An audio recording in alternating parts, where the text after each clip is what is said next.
Dah masuk usia 40-an tapi simpanan masih kosong atau sangat sedikit.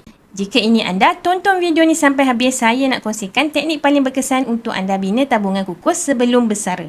Realiti umur 40-an, biasanya pada usia ni kita sudah pun ada pekerjaan yang stabil. Tapi komitmen bulanan terlalu tinggi, belanja rumah, anak-anak, kereta dan sebagainya. Ini yang menyebabkan sukar untuk menyimpan. Jadi, apa solusi terbaik?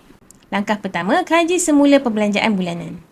Hidup di bawah kemampuan, potong belanja yang tak perlu. Ajak pasangan sama-sama menyimpan, usahakan simpanan keluarga. Langkah kedua, simpanan dalam bentuk emas.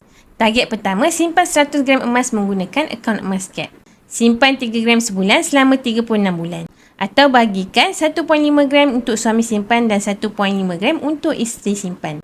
Langkah ketiga, dah capai 100 gram emas pertama, boleh ulang proses hingga ada 1 kilogram emas sebagai simpanan persaraan. Kenapa emas?